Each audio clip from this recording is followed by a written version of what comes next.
Les linguistes parlent de mots valises, de mots sacs, de mots totem, de mots hochets, de mots poison, de mots écran, de mots barrières. Ce sont des mots problématiques en réalité. L'islamophobie réunit tout cela. Curieusement, c'est un mot utilisé, y compris dans les séances de travail à l'Organisation des Nations Unies, dans les pays anglo-saxons, et il pose problème dans notre pays. L'administration ne le reconnaît pas. Que faire? Rester autour de ce mot dans un dialogue de sourds ou essayer de comprendre, d'aller de l'avant avec pertinence.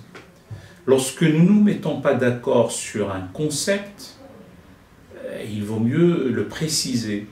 L'islamophobie, étymologiquement, c'est la peur de l'islam. Et je dois dire qu'il y a de quoi avoir peur de l'islam si l'islam est présenté comme synonyme d'épouvante, de terreur, d'obscurantisme, d'arriération, d'anti-humanisme.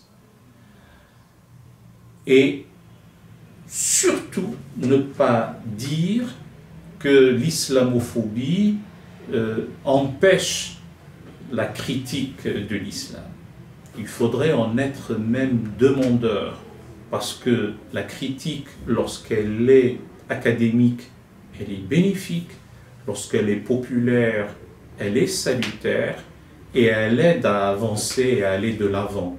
Il ne faut pas en être frileux.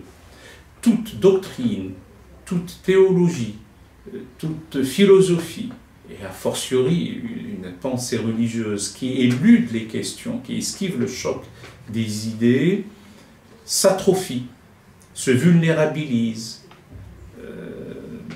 Il ne lui reste plus, redoutant l'asphyxie, que le fanatisme et la terreur pour subsister quelques instants dans la violence. C'est pour cela que la critique est importante. Alors on attribue à Salman Rushdie d'avoir dit on a inventé un mot pour laisser les aveugles aveugles, c'est l'islamophobie.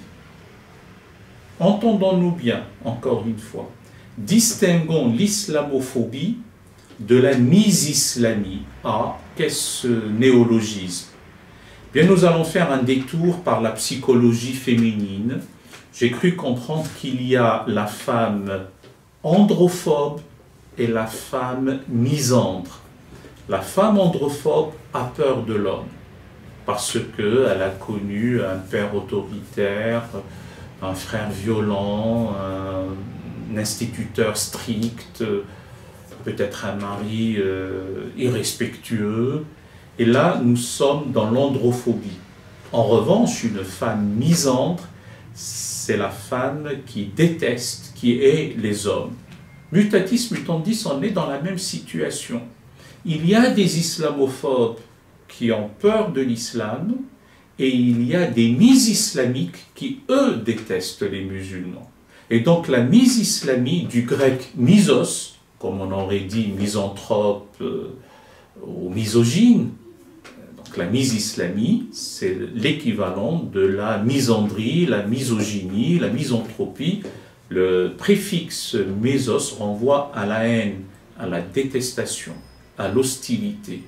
Là, les actes commis contre les croyants musulmans relèvent de la mis-islamie et nous devons, qui que nous soyons, être extrêmement vigilants pour que la mis-islamie tombe sous le coup de la loi, alors que le débat oiseux et captieux sur l'islamophobie doit être relégué à d'autres plans.